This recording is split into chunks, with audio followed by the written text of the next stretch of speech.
Hi everyone, welcome to the Writer's Parlour by South Asian Book Club. Through our author talks, we aim to connect new works with their first readers. Today, I'm thrilled to be joined by Durre Aziz Amna to share with us her latest book, A Splintering. It is described as a perfect pick for those who love morally grey women. This book has a great intro. So, Durre, to start, can you please read a little from the beginning? I wonder where to start. As I tell you my story, will you find it hard to empathize? I am what some call an unrelatable character, and I have done something unthinkable. But I implore you to listen. As the storyteller, I need you on my side, and we know that a story is only as good as its beginning. Love this intro where she's like, don't judge me yet, and I need you on my side, So tell us your inspiration. First, I guess, tell us a little bit about yourself and then your inspiration for the book. Yeah. So I have been writing in some capacity or the other since I was like a very teenager in Pakistan, where I was born and raised, and I've been writing in some capacity or the other, very like juvenile things for like those youth inserts that would come with magazines and letters to the editor and whatnot. And then I I majored in English in college, and but was still very much thinking of writing as this like not even a side gig really, but just very much a passion that I would touch every now and then. And then I started working in New York actually after graduation, but just found that I was pretty bad at most other things, and so I was doing a lot of like writing on the weekends and taking those evening classes. Like I took them with the Sackett Street Writers, which I think is still around, and what was the Catapult RFP? They used to have a whole like classes roster too, which was really cool. But so I took those classes, and then at some point decided to do an MFA. While I was at the MFA, I finished up my first novel, American Fever, and that came out in 2022. And then soon after, I started this one, and this came out just now. It came out last year in the UK and this year in April in the US. And so about the novel, it's funny because you mentioned the opening, and the funny bit about the opening is that it was the last thing I wrote, which is kind of like a fun like under the hood thing where it's so when I wrote the whole book, it was I initially the book started off basically in the village with Tara and her brother, and it's like kind of it starts off on the scene where he's yelling at her, and so and the feedback that I got from my agent and editor was that might be a hard entry point for people like unfamiliar with that setting. I mean, it's also really funny because it was like, okay, I guess there are no misogynistic men in America. That's, no one's gonna know what to like do with that. But I mean, I do think that like that.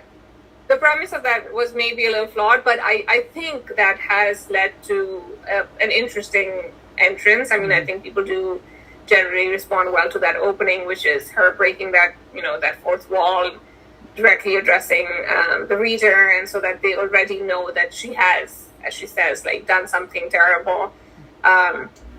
But it's always like fun. It's a fun little like trivia, which is that it was the very last thing that I wrote after I'd actually finished the book itself. So, and then about the inspiration for the overall novel, it just came from the very beginning. I knew that there was this character who was animated by just unlimited want and unlimited desire for things, and that coupled with the fact that she would do much more than most of us would to get to those things. So I mean, the very like initial story is that I was walking in the West Village with my husband, and we were like looking at these like beautiful fancy apartments, and I was like, oh, what would I give for one of these? As you know, just like this rhetorical question.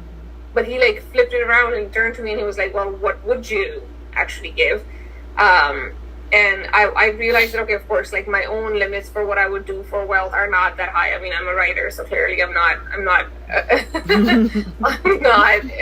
sacrificing much for wealth. But I started thinking of this character who would really just have no limits and who would give it all, and who, you know, particularly in this place where there are so many limits on what she can do, or what she's told that she can do, she's okay breaking most, if not all of them, to get wealthy. Without saying the extent to what she did, right? To me, I will say, I was surprised. I thought there was stuff that she would do for money, and then I was surprised what she did do for money. Yeah. And that is where she went, especially considering where she's coming from. Yeah. It's really interesting, and I don't know why. I mean, I guess I should feel successful that like most people really aren't able to see that coming. Even like, despite, I mean, I think maybe the blurb does a good enough job of like not exactly revealing what she'll do, but you know, I mean, but at the same time, it's kind of a trope too, what she does, and so I'm curious myself, actually, as the writer of the book, how people aren't able to figure that out, and I don't know if that's, again, like what you're saying, like if it's a factor of like her setting, which is, you know, you're thinking like, God, like there's no way a woman in her position, which is like this middle class woman who has kids, who has a husband, like who's in this very, like she's not like she has a lot to lose, basically. Too much to lose. Like to me, I'm like, I don't know if I'm still so trapped in the patriarchy that I can't even imagine what she does. I was like, how can she do that and love her kids? Not what she did, because of the consequences of what can happen, right? And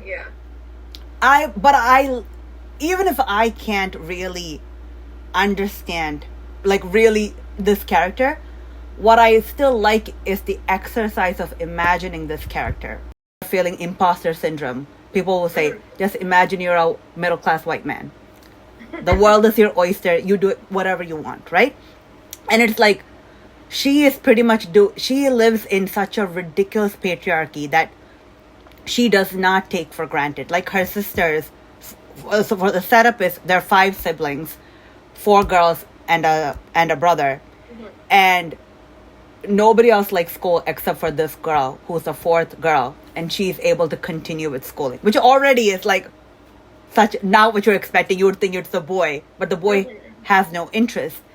And this girl is able to do it. And I feel like by doing this, you touched on so many hypocrisies that we go through in South Asia, but also the entire world that still lives under a patriarchy, which is, we have this idea of meritocracy. Just study hard and then you'll be great, right?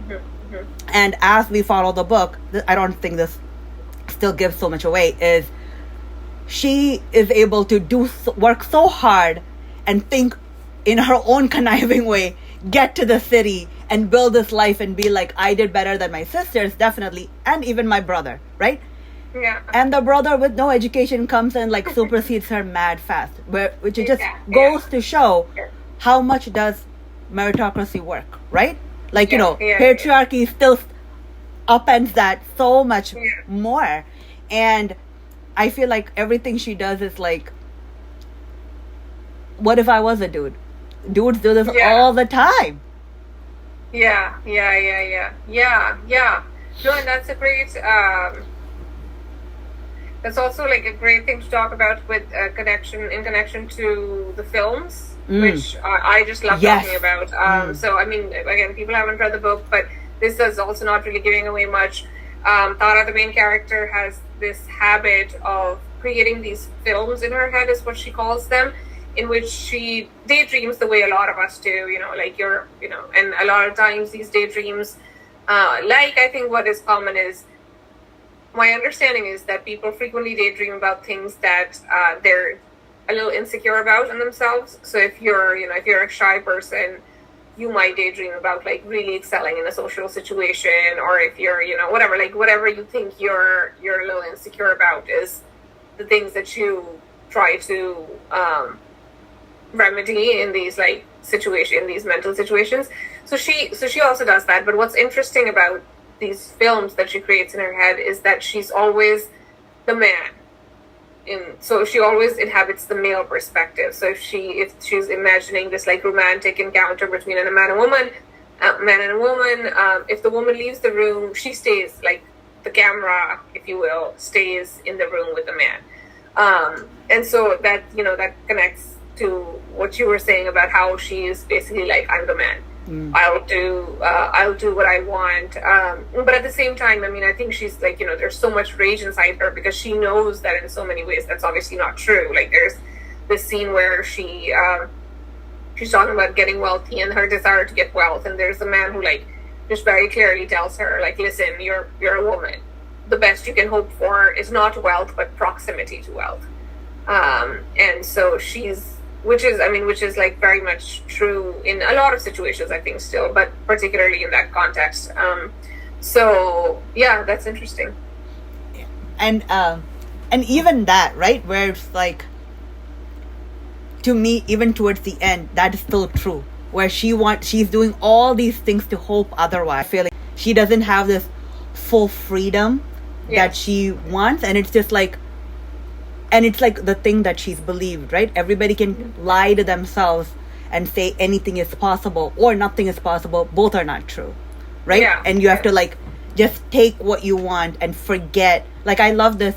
I don't know if I love it is the word, but there is something to be like, I love somebody who can know that the consequences are dire.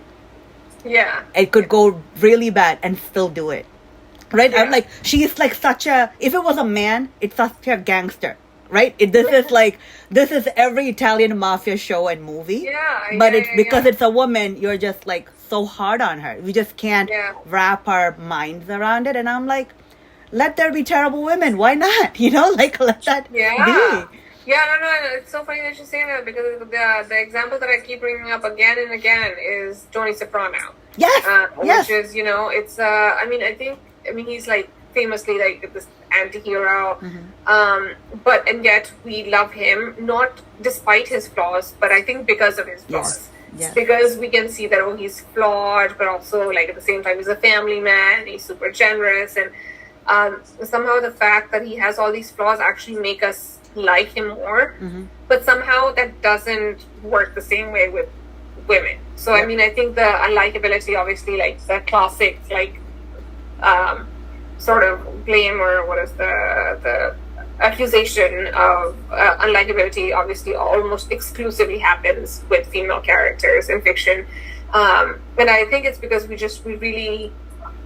can't really grapple with, like, an unlikable woman is no longer lovable, whereas like an unlikable man remains lovable if he has some like redeeming qualities, like being a good father, or like being a family man, and whatever you want to call it.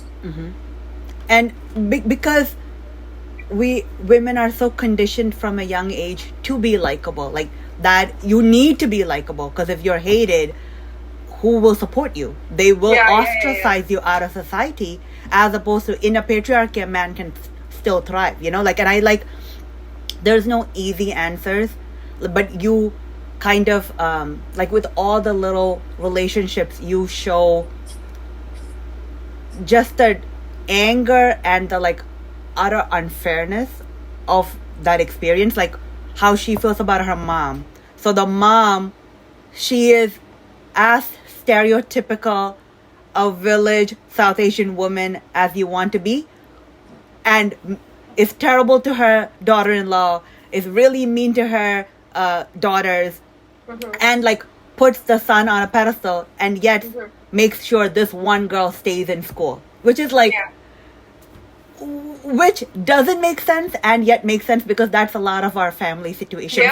You said we are so hard on women, and they're just expected to know everything, and a mom is supposed to give everything. And to hear firsthand experience, it's really helpful of what that was, and how the daughter judges her, right? Like how she judges her mom, and then how her daughter judges her. Was also very special. But like she doesn't. Like that, there's a conversation where the daughter is trying to judge her, and the mom is like, do you want a nice mom, or do you want a mom who gets shit done? Like, I'm paraphrasing, but I thought that was really cool. Like, why are you also like everybody else trying to put me in a cage? Yeah. I had forgotten about that conversation. Yeah. And then the daughter, like I've had conversations like that with my mom, where it's like, you hold them to a standard until you realize that could happen to you. I think all those layers was really cool. And how her relationship with her sisters and her sister-in-law, all of that, like you were able, like without going too long, you were able to capture a lot of those feelings. I thought that was really nice. Thank you. I have a quick question. So I'm hearing like you're doing a lot with like subvert like gender norms, especially like when you talked about like he imagines herself as a man, like gender, and then like what women can do, like all of these things are very subversive. Did you go into writing hoping to tackle these issues, or was this character just you just imagining the possibilities? That's such a great question, because when I told, there was recently I was talking to someone on the phone and trying to describe this book to them, and I told them about the films, and their first instinct was, they were like, oh, so she's trans.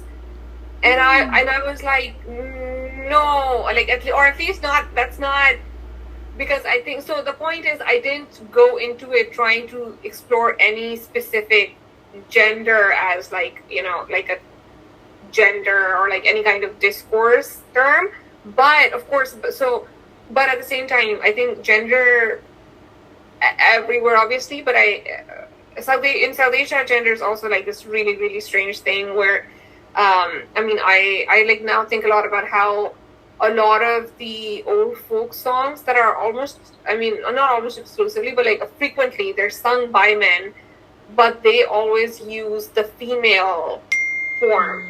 So they'll sing from the perspective of a woman, but it'll be a man singing, or sometimes there's like these really classic old rags that are sung by men, but in like a very, very feminine voice. There was obviously like a major like just like cross-dressing culture, and so there's all this. I think sometimes it's unfortunate, but we think of all this like new discussion about queer culture as just like exclusively Western, or like that we have to bring in and import into like South Asian settings, but like of course that's been there for centuries. That's always existed. And so there's a very long way of saying maybe some of that has suffused into this as well. I'm sure it has, just because I was born and raised there, but I didn't necessarily go into it thinking of what I was mostly interested was gender as like social presentation, and how, just because, one of the reasons I think that she, in these films, imagines herself as a man is because it gives her the freedom to always be the one looking, whereas like in her real life, she's a woman, which means that she's always being looked at. And so, the films are the only time where she feels like she doesn't have to worry about how she's presenting, or whether she's like wearing like a scarf or not, or whether like what she looks or whatever. She can have the freedom of simply looking. Although again, like what she's looking at is still the woman in the film. But I think that's a great question, and I feel like there's some things that even after you write them, you're like still trying to figure out like what you were trying to do, and I think this is one of them. What was kind of like the inception of the story, why you decided to write it, and if it is similar to like your other novels as well? Like you'd mentioned your first novel that you did during your MFA program, if that was this type of thriller with a lot of social commentary as well, and if you like your books to have that kind of cultural nuance. Yeah, no, so that's actually, my first novel, which is my only other novel, is completely different from this one. The first one, as is the case with, I feel like a lot of debut books, is very autobiographical.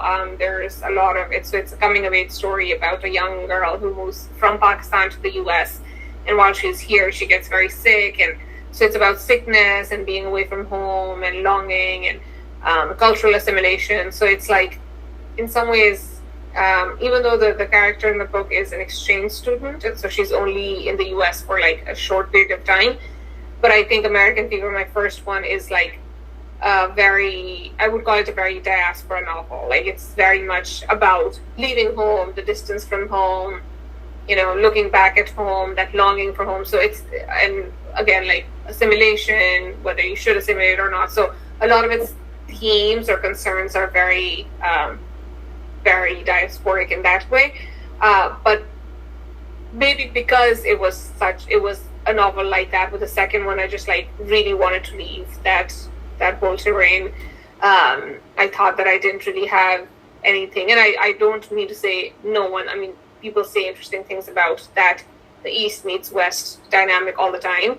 I'm not saying it's exhausted at all. I just thought that I didn't have any more to say on that for at least the time being.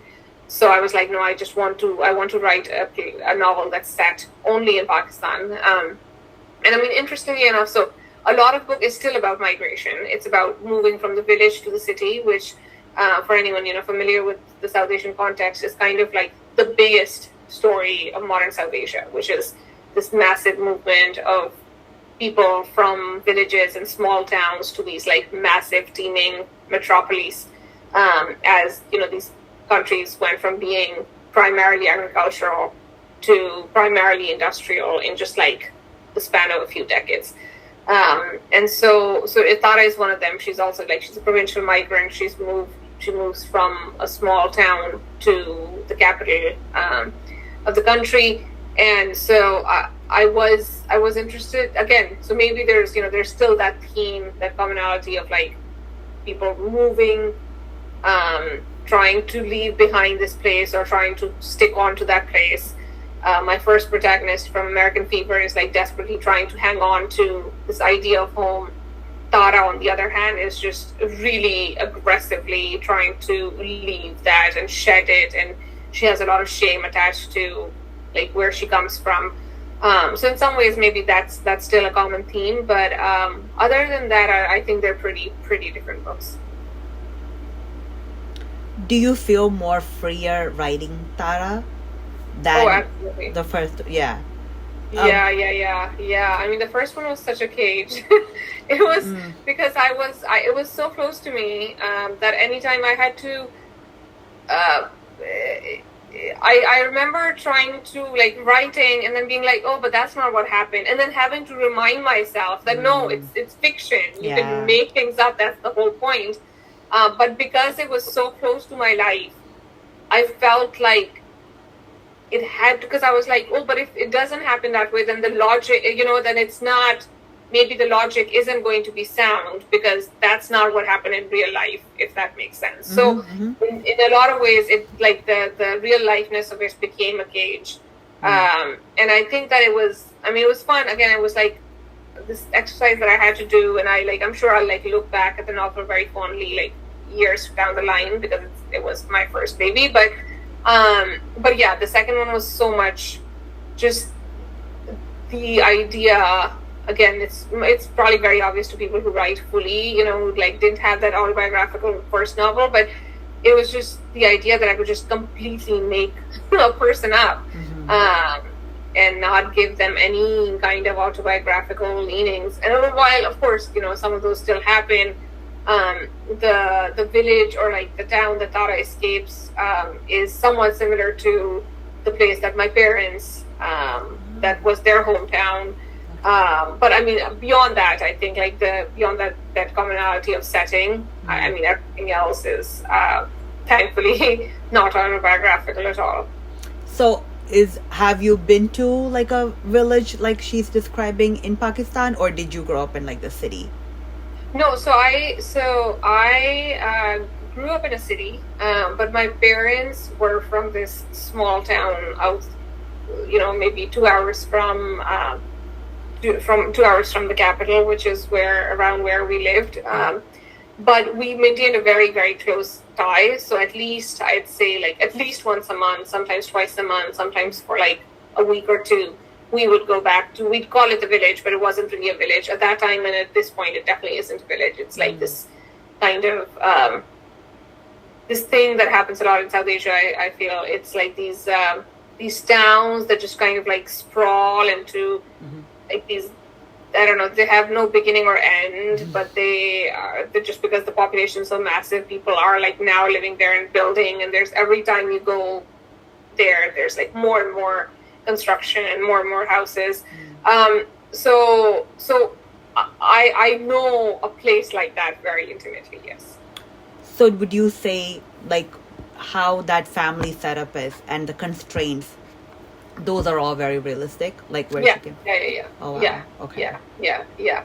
I mean, I think what you mentioned about how, Tara's the one who, even as a woman, is the one who's given the best chance. I think that's interesting. And as you said, like, I think that happens because the brother who gets the first dibs at using the family pot for an education, because what happens a lot in circumstances like that is when there is a family with a lot of children and limited resources, the resource allocation isn't ever egalitarian. What mostly happens is they put all their eggs in one basket. They see which kid has the most potential to succeed, and then they put all their resources behind that child.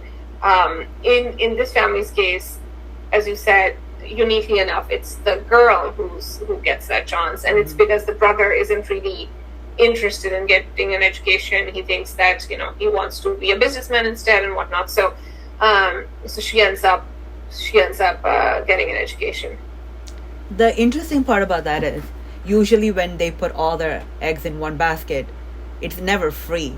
The expectation is you better come back and help us, right?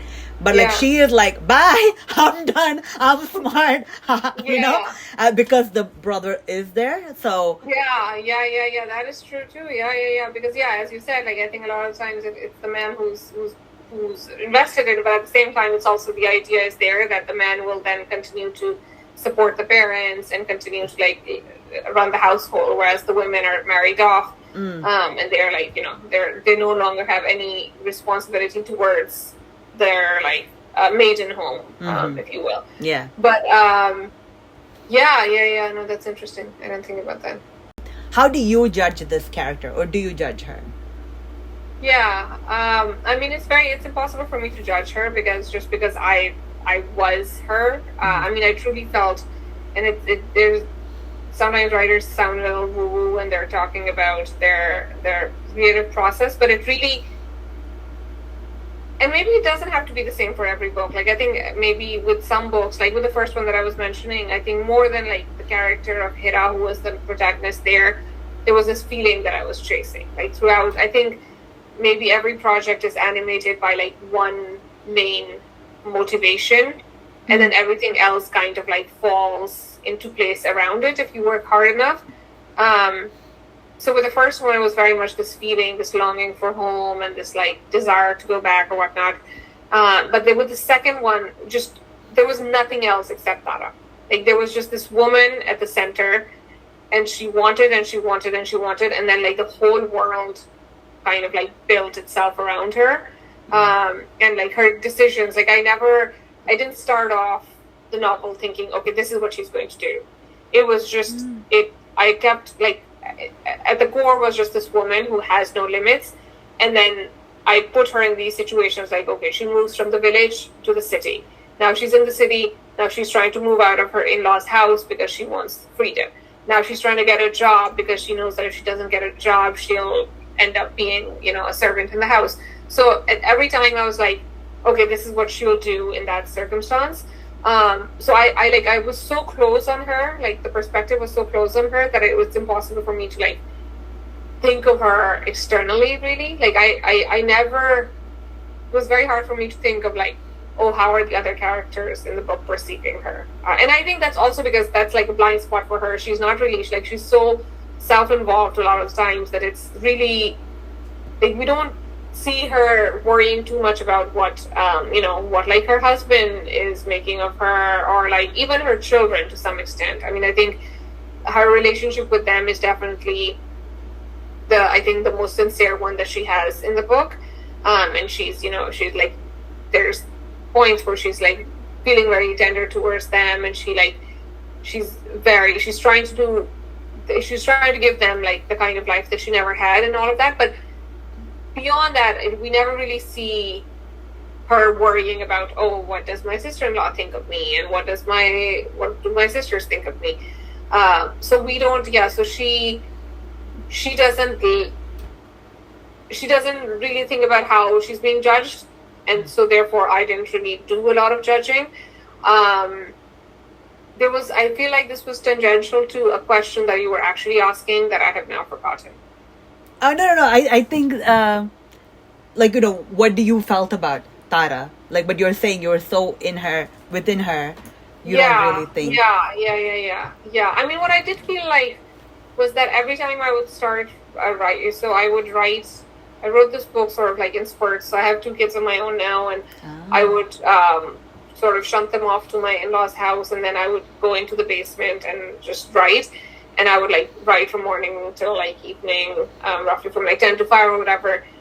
But what I remember feeling every time I was finished writing was just like an exhaustion, like just completely, just not, like there's some projects that make you very happy or peppy, or, you feel accomplished, or like sort of, like I got the workout done, like I'm now like in a good mood or whatever. But it was just like, it was very taxing to write from her perspective, just because she's like so full of all this like vitriol and like angst and rage, and a lot of what animates her are not positive emotions, to put it mildly. Yeah. If you study the brain, what the mom says when they want to eat the child, and when you're hungry, it's the same thing that goes off. So it is like such protective feelings, whatever that's going on in your body, so that you're so attached to the child, right? It is like, I thought that was so good. No, that's fascinating. Yeah, I do. I mean, I feel like I have talked to many people about that impulse, and I don't actually think, I mean, it's definitely like the strongest, I'm sure, in mothers particularly. But like, I feel like there is something like that feeling. Like sometimes I even look at my niece and I'm like, I genuinely, I think, want to eat you, and I don't know what to do with that feeling. I wrote the book entirely after being a parent myself, and I think that what that did is sometimes I feel like I don't know if I had it in me to make her also like a bad mother. And I don't know if that was like because that was like an imaginative leap that I couldn't make as a mother myself, especially a new mother. Maybe, once I have more experience, I'll have like I'll be able to like write really, really bad mothers. But at that time I was like, no, I don't want to do that. And also I think I think for a lot of people that has become, not that I think like she needs a redemption, but I think for a lot of people that side of her character, like I've heard from multiple people where they've said, like we really, really wanted to hate her, and we kind of do, but then like the only redemption was her relationship with her children that is very sincere. Of course, also gets complicated the way like all parent-child relationships do, but it's clear that ultimately it's like a very sincere relationship. She's deeply invested in their futures and in their happiness. But it was definitely interesting writing that perspective, especially as like, because a lot of what is talked about in parenthood is like that very early stage of her life when she's a parent, not we get some when the daughter is a teenager, but most of it is like those very early days, and I feel like I was very much living those days when I wrote all of that. Yeah, that was, to me, I was like, if not for that, she's a sociopath, right? But because she can have empathy, I'm like, this is very confusing. But I feel like, but how I made sense of it in my mind is, one, her mom is cray in a lot of ways, but still in her mind thinks she cares about her kids, right? Even though she feels weird feelings about her mom. And we allow this for men all the time. Even if the wife and the kids hate him, he thinks he's a good father, right? Usually these characters, like a Tony Soprano, right? So why can't she think, like, I feel like you then do talk about how she's like so narcissistic and about herself and like hates the patriarchy and her brother and everything, but then doesn't realize she treats other people the same way, right? Yeah. And then she is totally the character where like, I made it, now let me close the door after me, because she just can't believe she did all these things to make it to the city, and then when her mom does and when her sister-in-law does, after like going through hell, she's like, what? How did? And I feel like I feel like in so many ways this is such a character that to live vicariously through, you learn something, right? Like I was like, so do you feel changed writing this character? Like, yeah, that's a great question. I mean, I think what she helped me do, and I think that's such a great formulation of that question, because the question that I get asked a lot more is, what was your purpose, or what was your intention in writing this story? Like, do you want, because I think there's a tendency sometimes to read it as like a boss girl narrative, right? Like, you know, she's out and she's getting what she wants, and it's like down with the patriarchy and all of that. But as you said, like, it's 100% not as simple as that. Like, she's very much abetting that same system once she becomes a beneficiary of that system. And of course, that is how these systems stay propped up, which is there's a lot of stakeholders. Tara is a stakeholder in that system. And the way she acts around with her mother, the way she acts sometimes with her own daughters, and the way particularly she acts with her sister-in-law Selma, is all very much guided by patriarchal principles of down upon anyone who has like a certain kind of job, or who does a certain kind of chore in the household, and whatnot. But so it's definitely not, it wasn't ever written with like that intention. But the thing that I think I did learn a lot in her was that to me, Tara felt like she was an amalgam of so many women that I've met in my life, except that I actually gave her the freedom to follow through on the rage that she possesses. So like a lot of the rage that Tara expresses is like rage that I've heard other women express.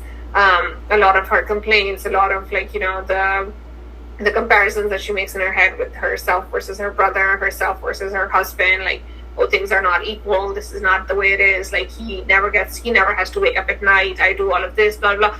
Like, a lot of these frustrations, of course, are universal.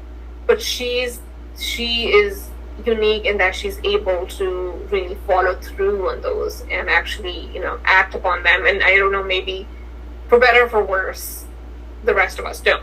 On that point, and I haven't read the book, so I hope this isn't like an offensive comparison, because she seems like a really controversial character, but in the beginning when you were saying how you were looking at the buildings in the West Village and you made the comment, like, what wouldn't I give to have this, it almost sounded like Tara's like not just like your alter ego, but like every South Asian woman's alter ego of like just and like the little details that you and Lorna described. It seems like she's not accommodating and kind of taking like the more maternal or feminine approach to things. She's like doing what maybe like the id wants to do, and like that's just taking over. And it's like I wonder if like, and I think this Lorna asked this too, but I wonder if that experience of writing, you said it was exhausting, but I was wondering if it was also kind of cathartic to just like let a character be a villain and do all like the bad things. And because sometimes I think like as we're reading, sometimes we like catastrophize and go down like the dark path for the character, but then to be the creating this universe where maybe the character does make all the wrong choices. I'm just curious, like if that was like a, I don't know, like cathartic experience. Yeah. I mean, it's impossible to fully answer this question without talking about the very ending. Lorna's laughing. But I because the question is like, oh, will she actually get away with all this or not? And like, we can't really divulge that. But the thing that I thought about was that the freedom that you're mentioning, the freedom that I really deeply felt was not having to create a well-rounded character. So I really, again, like as I said, there's these like, there's a central emotion that animates so much of what Tara does, and I was okay with her really mostly just staying within that. I think that, I mean, I don't know if anyone here has gone through the MFA program. There's a tendency within like some kind of like, sometimes when you're talking about characters, to like always try to build these like very well-rounded characters where like they're a little bit of good and a little bit of that bad, and you see them in this situation, you see them in that, and like, and I didn't really want that. And I think what the risk that I had to take with that, and in some people's reading it does happen, which is like towards, as the story progresses, sometimes Tara becomes more and more of a symbol to them. Because again, she's like so narrowly focused on like these particular emotions. But I think, like, to me, that was fine. That was okay. And I think that what that did is that, that was really freeing to just be like, okay, this is the only things that she wants, this is the only things that she's focused on. And I don't need to show her, I don't know, like reading, etc. book and having this quiet moment to herself to see like, oh, what she looks like in whatever. So that was freeing. And I think, I mean, I think it was fun to just write someone who didn't, there's like so many moments in there that I didn't actually even like, again, because I was so close on her, I didn't really, they're like, when I was rereading the book for like copy edits and stuff, there were moments where I would gasp and be like, Jesus, like, but I didn't, that was not clear to me when I was writing it. So it was very fun to write a character who's just like, again, I would never call her bad, or like, I mean, that's just like a silly word, but who is very unapologetic. Yes. We build so many things in our heads, and in that way it almost seems like we are holding ourselves back because we think we can't actually do that. Not that we should do Tara stuff, but like, already that I have to say that means I'm already self-policing. So that's a great. I remember I made my mother read the book mostly as I know.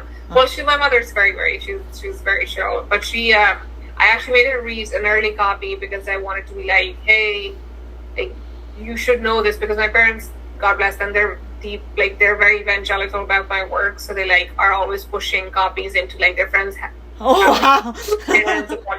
So I was like, listen, like, I want you to read it so you know what's in it, so you know who to give it to and who to not give it to and whatnot. And I was also, and the second reason was, I was like, listen, can you read this so that you can tell me if I'm going to get in trouble for this? And she read it and finished it and was super nonchalant about it. And she said more or less exactly what you're saying, Lorna, which is like, worse things happen all the time, and things, as long as things are not talked about, like as long as you can kind of like, I mean, in Urdu we say like mitti dalna, which is like, if you can just cover it up with dust, and move on, as long as the thing doesn't become public. So much is accepted and so much is tolerated, as long as it doesn't become a public knowledge that people talk about. And like how she covers for herself, she talks about all the cruelties her mom has done, and like how they treated Selma, and like that's okay for that to be public, but like it is crazy what we're allowed to be public, and we allow people to suffer that way, but when we do something, especially when women do something, that is not fair. For sure.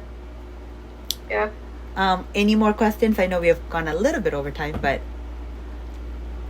this has been great. Thank you so much. I'm so excited to read the book as well. So. Oh yes, no, thank you. I'm. This was so fun. Thank you so much for reading the book so well, and it's so fun to be here. And I hope that everyone enjoys it whenever they get to it. And if you do, please tell any other friends who have book clubs to read it. Will do. Thank you so much. Thank you everyone for joining.